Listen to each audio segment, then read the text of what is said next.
హైదరాబాద్ నుంచి తిరుపతికి రైలు మార్గం ద్వారా వెళ్లాలంటే కనీసం 12 గంటల సమయమైనా పడుతుంది. ఇక ఢిల్లీకి వెళ్లాలంటే సుమారు 2 రోజులు పడుతుంది. అయితే ఇప్పుడు అలా కాదు, తిరుపతికి 30 నిమిషాల్లో, ఢిల్లీకి గంటన్నర సమయంలో వెళ్లేలా కొత్త రైలు రాబోతోంది.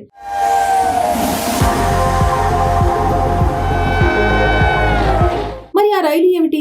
భారత్ లో ఎప్పుడు ప్రవేశపెడతారు? ఇది నిజంగా సాధ్యమవుతుందా అనే పూర్తి వివరాల్లోకి వెళ్దాం. హైదరాబాద్ నుండి తిరుపతికి కేవలం 30 నిమిషాల్లో వెళ్ళొచ్చంటే నమ్మగలరా? కానీ ఇప్పుడు ప్రపంచాన్ని ఆశ్చర్యపరుస్తున్న ఓ టెక్నాలజీ చూస్తే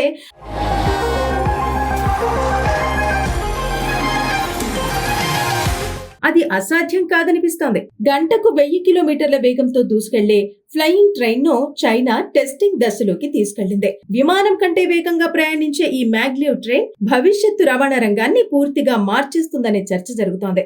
ఇక సాధారణ రైళ్లలా పట్టాలపై చక్రాలతో ఈ ట్రైన్ పరుగులు పెట్టదు. మ్యాగ్నెటిక్ లెవిటేషన్ టెక్నాలజీతో ట్రైన్ పట్టాలపై తేలియాడుతూ ప్రయాణిస్తోంది. అందుకే దీనిని మ్యాగ్లివ్ ట్రైన్ అని అంటారు. చక్రాలు, ఘర్షణ లేకపోవడంతో వేగం అమాంతం పెరుగుతుంది. ప్రస్తుతం చైనా 600 కిలోమీటర్ల స్పీడ్ తో ఇప్పటికే మ్యాగ్లివ్ టెక్నాలజీని టెస్ట్ చేసింది. ఇప్పుడు 1000 కిలోమీటర్ల వేగం లక్ష్యంగా లో వాక్యూమ్ ట్యూబ్ సిస్టమ్ పై ప్రయోగాలు చేస్తోంది. చైనా రూపొందిస్తున్న ఈ అల్ట్రా హై స్పీడ్ సిస్టమ్ లో ట్రైన్ గాల్లో తేలియాడుతూ తక్కువ గాలి ఒత్తిడితో ఉన్న ట్యూబ్ లో ప్రయాణిస్తోంది. గాలి నిరోధం కూడా తగ్గిపోవడంతో వేగం మరింతగా పెరుగుతోంది. బీజింగ్ నుంచి షాంఘై వరకు ప్రస్తుతం గంటల ప్రయాణం కేవలం 90 నిమిషాల్లో పూర్తవుతుందని చైనా చెబుతోంది. ఇప్పుడు ఇదే టెక్నాలజీ భారత్లో వస్తే ఎలా ఉంటుంది అన్న చర్చ మొదలైంది. ఉదాహరణకు హైదరాబాద్ నుంచి తిరుపతి దూరం సుమారు 550 కిలోమీటర్లు.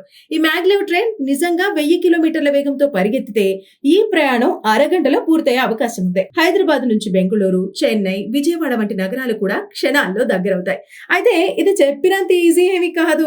భారత్ లో ఇలాంటి ప్రాజెక్ట్ అమలు చేయడానికి భారీ సవాళ్లున్నాయి. మొదటిది ఖర్చు. మ్యాగ్లివ్ ట్రైన్ కోసం ప్రత్యేక ట్రాక్లు ఉండాలి, ప్రత్యేక ట్యూబ్ కారిడార్లు నిర్మించాలి. సాధారణ రైల్వే ట్రాక్లపై ఇవి నడవవు. కిలోమీటర్కు వేల కోట్ల రూపాయల వ్యయం వచ్చే అవకాశం ఉందని నిపుణులు చెబుతున్నారు. ఇక మరొక పెద్ద సమస్య ఏమిటంటే భూసేకరణ. భారతదేశంలో పెద్ద ప్రాజెక్టులకి భూముల సేకరణ పెద్ద సవాలుగా మారుతోంది. పైగా ఇలాంటి హై స్పీడ్ కారిడార్ల కోసం నేరుగా వంకర్లు లేకుండా పొడవైన మార్గాలు కావాలి. అలాగే భద్రత, వాక్యూమ్ ట్యూబ్ మెయింటెనెన్స్, విద్యుత్ వినియోగం, భూకంపాలు లేదా ప్రకృతి విపత్తుల సమయంలో రిస్క్ వంటి అంశాలు కూడా పెద్ద సవాళ్లే. 1000 కిలోమీటర్ల వేగంతో కమర్షియల్ సర్వీస్ ఇంకా ప్రారంభం కానే లేదు. కొన్ని నిపుణులు ఈ ప్రాజెక్టులపై సందేహాలు కూడా వ్యక్తం చేస్తున్నారు. టెస్టింగ్ ట్రాక్లు చిన్నవే ఉన్నాయని, భారీ స్థాయిలో అమలు చేయడం చాలా కష్టమని అంటున్నారు. అయినా సరే భవిష్యత్తు రవాణా వ్యవస్థలో మ్యాగ్లివ్ టెక్నాలజీ కీలక పాత్ర పోషించే అవకాశం మాత్రం కనిపిస్తోంది. భారత ప్రస్తుతం బుల్లెట్ ట్రైన్ ప్రాజెక్టుపై దృష్టి పెట్టింది.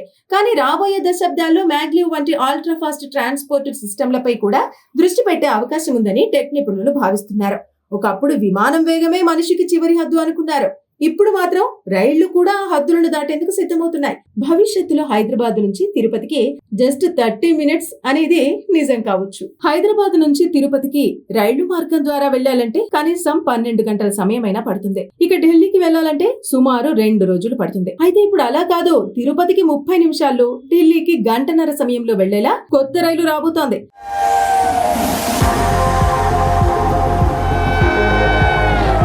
మరి ఆ రైలు ఏమిటి? భారత్ లో ఎప్పుడు ప్రవేశపెడతారు? ఇది నిజంగా సాధ్యమవుతుందా అనే పూర్తి వివరాల్లోకి వెళ్దాం. హైదరాబాద్ నుండి తిరుపతికి కేవలం 30 నిమిషాల్లో వెళ్ళొచ్చంటే నమ్మగలరా? కానీ ఇప్పుడు ప్రపంచాన్ని ఆశ్చర్యపరుస్తున్న ఓ టెక్నాలజీ చూస్తే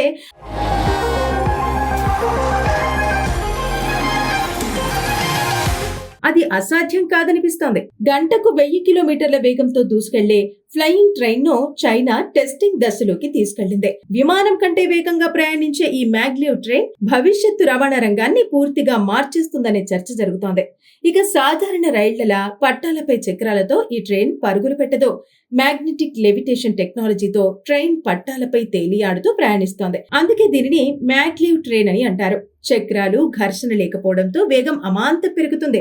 ప్రస్తుతం చైనా 600 కిలోమీటర్ల స్పీడ్ తో ఇప్పటికే మ్యాగ్లివ్ టెక్నాలజీని టెస్ట్ చేసింది. ఇప్పుడు 1000 కిలోమీటర్ల వేగం లక్ష్యంగా లో వాక్యూమ్ ట్యూబ్ సిస్టమ్ పై ప్రయోగాలు చేస్తోంది. చైనా రూపొందిస్తున్న ఈ అల్ట్రా హై స్పీడ్ సిస్టమ్ లో ట్రైన్ గాల్లో తేలియాడుతూ తక్కువ గాలి ఒత్తిడితో ఉన్న ట్యూబ్ లో ప్రయాణిస్తోంది.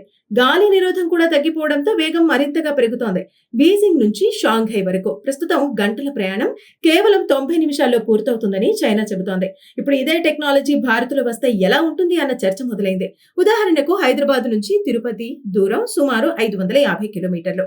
ఈ మ్యాగ్లెవ్ ట్రైన్ నిజంగా 1000 కిలోమీటర్ల వేగంతో పరిగెత్తితే ఈ ప్రయాణం అరగంటలో పూర్తయ్యే అవకాశం ఉంది. హైదరాబాద్ నుంచి బెంగళూరు, చెన్నై, విజయవాడ వంటి నగరాలు కూడా క్షణాల్లో దగ్గరవుతాయి. అయితే ఇది చెప్పినంత ఈజీ ఏమీ కాదు. భారత్లో ఇలాంటి ప్రాజెక్ట్ అమలు చేయడానికి భారీ సవాళ్లున్నాయి. మొదటిది ఖర్చు. మ్యాగ్లెవ్ ట్రైన్ కోసం ప్రత్యేక ట్రాక్లు ఉండాలి, ప్రత్యేక ట్యూబ్ కారిడార్లు నిర్మించాలి. సాధారణ రైల్వే ట్రాక్లపై ఇవి నడవవు. కిలోమీటర్కు వేల కోట్ల రూపాయల వ్యయం వచ్చే అవకాశం ఉందని నిపుణులు చెబుతున్నారు. ఇక మరొక పెద్ద సమస్య ఏమిటంటే భూసేకరణ. భారతదేశంలో పెద్ద ప్రాజెక్టులకి భూముల సేకరణ పెద్ద సవాల్గా మారుతోంది. పైగా ఇలాంటి హై స్పీడ్ కారిడార్ల కోసం నేరుగా వంకర్లు లేకుండా పొడవైన మార్గాలు కావాలి. అలాగే భద్రత, వాక్యూమ్ ట్యూబ్ మెయింటెనెన్స్, విద్యుత్ వినియోగం, భూకంపాలు లేదా ప్రకృతి విపత్తుల సమయంలో రిస్క్ వంటి అంశాలు కూడా పెద్ద సవాళ్లే. 1000 కిలోమీటర్ల వేగంతో కమర్షియల్ సర్వీస్ ఇంకా ప్రారంభం కానే లేదు. కొన్ని నిపుణులు ఈ ప్రాజెక్టులపై సందేహాలు కూడా వ్యక్తం చేస్తున్నారు. టెస్టింగ్ ట్రాక్లు చిన్నవే ఉన్నాయని, భారీ స్థాయిలో అమలు చేయడం చాలా కష్టమని అంటున్నారు. అయినా సరే భవిష్యత్తు రవాణా వ్యవస్థలో మ్యాగ్లెవ్ టెక్నాలజీ కీలక పాత్ర పోషించే అవకాశం మాత్రం కనిపిస్తోంది. భారత్ ప్రస్తుతం బుల్లెట్ ట్రైన్ ప్రాజెక్టుపై దృష్టి పెట్టింది. కానీ రాబోయే దశాబ్దాల్లో మ్యాగ్లెవ్ వంటి అల్ట్రా ఫాస్ట్ ట్రాన్స్పోర్ట్ సిస్టంలపై కూడా దృష్టి పెట్టే అవకాశం ఉందని టెక్ నిపుణులు భావిస్తున్నారు. ఒకప్పుడు విమానం వేగమే మనిషికి చివరి హద్దు అనుకున్నారు. ఇప్పుడు మాత్రం రైళ్లు కూడా ఆ హద్దులను దాటేందుకు సిద్ధమవుతున్నాయి.